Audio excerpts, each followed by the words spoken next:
दिनों से भारतीय जनता पार्टी झूठ और भ्रम फैलाने के काम में लगी हुई है और कई हथकंडे दिल्ली में अपनाए। उन्होंने हमारी पार्टी को तोड़ने का प्रयास किया।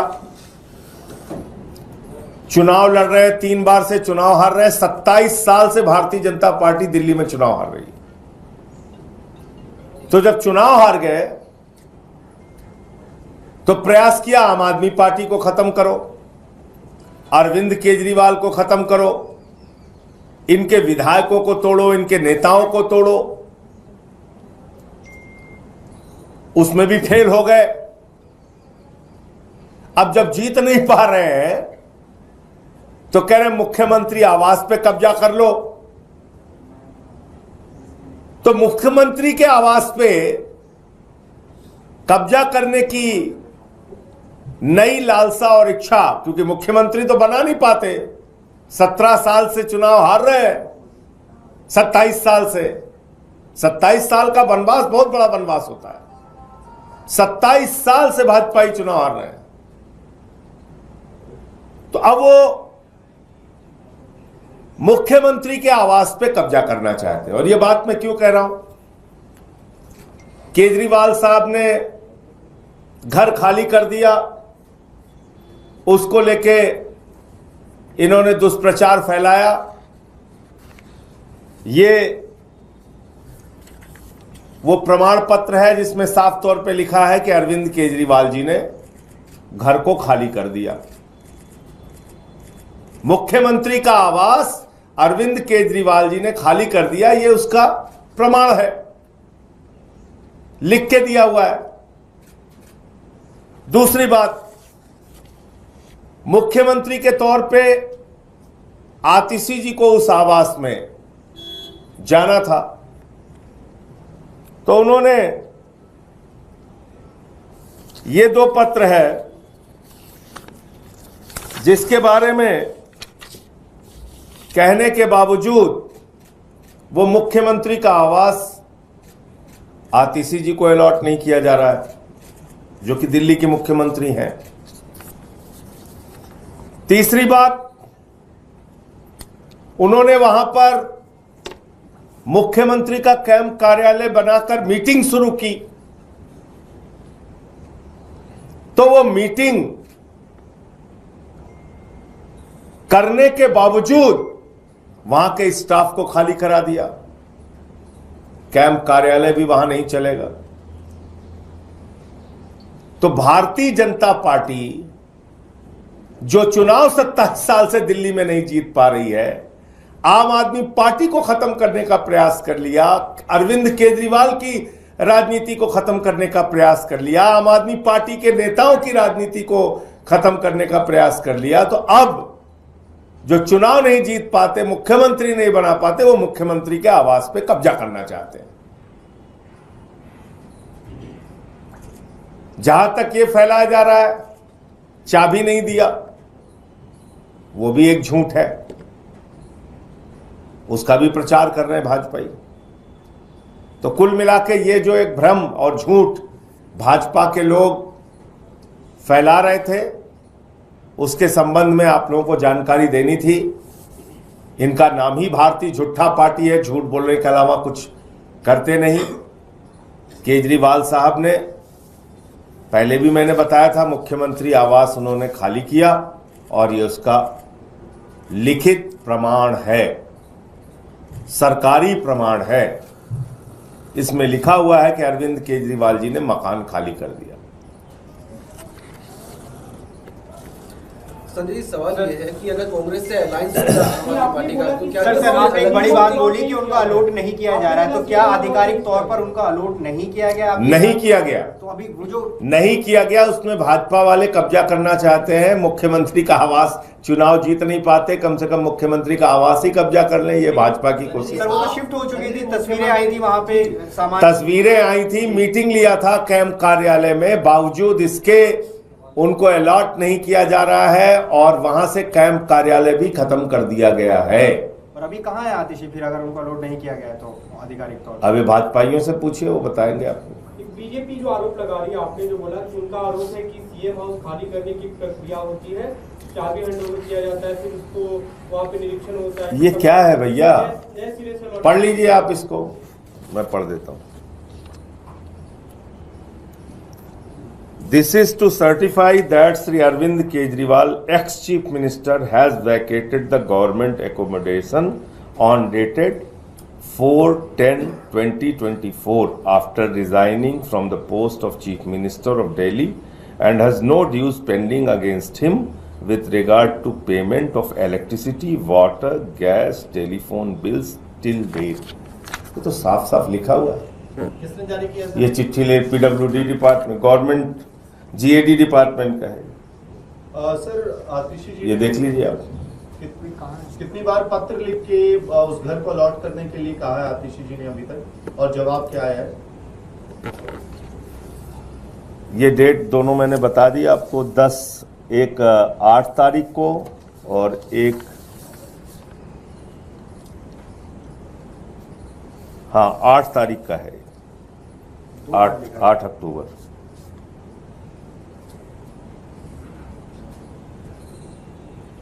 ये एक पत्र लिखा है, 2 बार लिखा है? नहीं, एक पत्र लिखा है।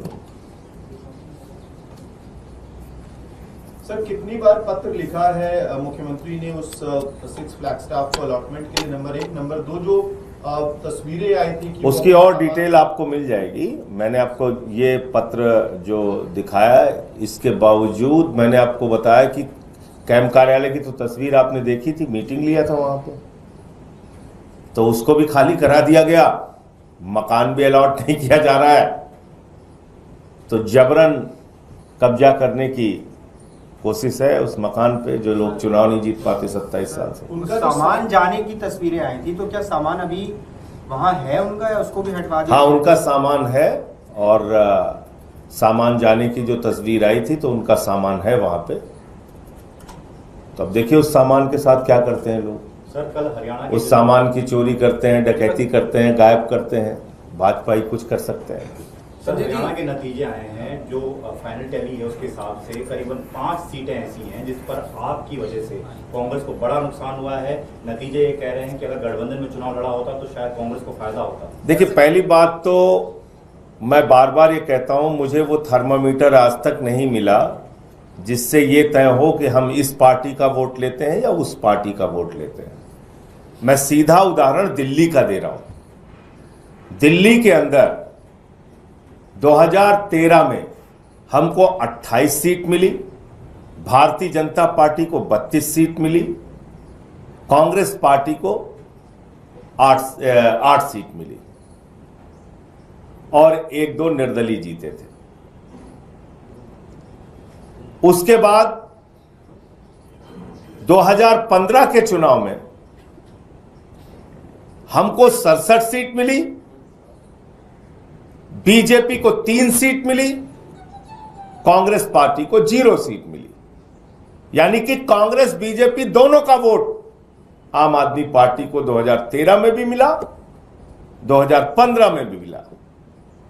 फिर 2020 में हमको 62 सीट मिली, बीजेपी को 8 सीट मिली, कांग्रेस पार्टी को 0 सीट मिली।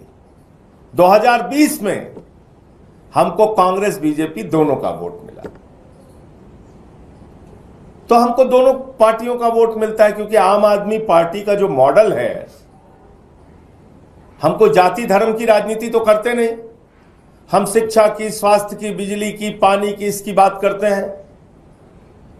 उसका लाभ हर व्यक्ति को मिलता है, वो किसी भी जाति धर्म का हो। तो सबकी उम्मीदें होती हैं कि ये राजनीतिक दल हमारे क्षेत्र में आना चाहिए, और इसी के कारण हरियाणा में, जैसा आपने कहा, कई जगहों पे हमको अच्छा वोट मिला है। जगाधरी की सीट पे 43,000 वोट मिला है, कई जगहों पे हमें 20,000 से ज्यादा वोट मिला है, लगभग 2% के वो आसपास वोट मिला है, लेकिन वोट कई जगहों पे हमें अच्छा मिला है हरियाणा में। ये कहा जा रहा है कि अगर अब जो आम आदमी पार्टी के लिए सुखद और अच्छी खबर है वह है जम्मू कश्मीर से। जम्मू कश्मीर में आम आदमी पार्टी के नेता महराज मलिक, जो बहुत लंबे समय से आम आदमी पार्टी से जुड़े हैं, वो वहां पर चुनाव जीते और पूरे चुनाव प्रचार के दौरान उन्होंने दिल्ली मॉडल की चर्चा की, शिक्षा स्वास्थ्य के मॉडल की चर्चा की, केजरीवाल जी के मॉडल की चर्चा की। तो अरविंद केजरीवाल का कारवां देश के 5 राज्यों की विधानसभाओं में पहुंच चुका है। हमारी सीधी एंट्री हो चुकी है। तो आम आदमी पार्टी का विस्तार पूरे देश में हो रहा है। यह हमारे लिए एक अच्छी और सुखद खबर है। सर सवाल ये है कि सर कांग्रेस पर हमला बोल रही है इस वक्त कि जहां भी कांग्रेस जीत रही होती है वो छोटे पार्टनर्स को अकोमोडेट नहीं करती है, और जहां हार रही होती है वहां रीजनल पार्टनर्स को चाहती है कि वो कांग्रेस के लिए जगह बनाए। देखिए, हरियाणा को लेकर हमारी भूमिका यह है कि जो भी मत प्रतिशत लोगों ने दिया है, जो भी हमारे पक्ष में जनादेश दिया है, हम उसका सम्मान करते हुए आगे अपने संगठन को और मजबूत करेंगे और अच्छे से काम करेंगे, हरियाणा के लोगों की सेवा करेंगे, उनके हक की लड़ाई लड़ेंगे। लेकिन अगर आप गठबंधन की बात कर रहे हैं तो खुली तस्वीर की तरह सामने दिख रहा है। भाई, आपने लोकसभा के चुनाव में गठबंधन किया, आपको मिले 47% वोट इंडिया गठबंधन को। उसी हरियाणा में 47% वोट। आपने विधानसभा के चुनाव में मुख्यमंत्री तो कांग्रेस का बनना था, सरकार कांग्रेस की बननी थी। हम लोग कह रहे थे गठबंधन कर लो, गठबंधन कर लो, गठबंधन कर लो। गठबंधन नहीं किया। अब इसके बारे में कांग्रेस पार्टी से पूछिए, उन्होंने क्यों नहीं किया। अब उनके बहुत सारे बयान उनके नेताओं के सोशल मीडिया पे वायरल हो रहे हैं। हमको कुछ समझते ही नहीं थे, तो अब आप उनसे पूछिए बारे में। हमने तो अपना प्रयास किया, हमने अपने गठबंधन का धर्म निभाते हुए प्रयास किया कि उनके साथ समझौता हो जाए, वहां पे भारतीय जनता पार्टी के 10 साल के कुशासन को हटाया जाए। और पूरे चुनाव में भी हम लोगों ने प्रचार इसी बात पे फोकस रखा कि बीजेपी का कुशासन हटना चाहिए। और भी दूसरे राजनीतिक दलों ने भी इसकी चर्चा की, लेकिन आपने देखा कि उन्होंने गठबंधन नहीं किया, अकेले गए चुनाव में। वो आपके लिए कह रहे हैं कि आपने गठबंधन नहीं किया, उन्होंने तो कोशिश करी। हमने ऑफर दिया था, आपने माना नहीं, और आपकी स्थिति खुद बहुत अच्छी नहीं है, कई जगह जमानत जब्तें हुई हैं। तो अब आप दोनों बात एक ही साथ कह रहे हैं। एक तो कह रहे हैं कि वो चाहते भी थे और कुछ मानते भी नहीं थे। तो जो आदमी कुछ मानता भी नहीं है आम आदमी पार्टी को, वो चाहता कैसे था कि गठबंधन हो जाए? आप कहिए तो मैं सुना देता हूं आपको, आपकी इच्छा है तो मैं सुना दे रहा हूं। लंबी चर्चा आम आदमी पार्टी पे कर रहे हैं हरियाणा में। हरियाणा की तरफ से और भी हो रहे होंगे, क्योंकि आम आदमी पार्टी को सेक्टर ही नहीं है हरियाणा में, और ये हमें आम आदमी पार्टी हरियाणा में कोई सेक्टर देती नहीं। आप भी जो इतनी लंबी चर्चा आम आदमी पार्टी पे कर रहे हैं हरियाणा में, हरियाणा की तरफ से और भी हो रहे होंगे, क्योंकि आम आदमी पार्टी को सेक्टर ही नहीं है हरियाणा तो कोई फैक्टर ही नहीं मानते थे। वो कह रहे हैं बोर हो रहे हैं, आम आदमी पार्टी का नाम ही लेगा। फिर अब आप कह रहे हैं चुनाव हारने के बाद वो कह रहे हैं हम प्रयास कर रहे थे। ये तो चुनाव के पहले का वीडियो है। सर, लेकिन अब आगे वाले चुनाव की स्थिति भी साफ कर दीजिए, क्योंकि महाराष्ट्र में, झारखंड, खासतौर पर दिल्ली में क्या आम आदमी पार्टी ने मन बना लिया है कि कांग्रेस के साथ कोई गठबंधन नहीं रहेगा, अकेले चुनाव लड़ना है? आज जिस मुद्दे पे प्रेस कॉन्फ्रेंस थी उस पर अपनी बात मैंने कह दी।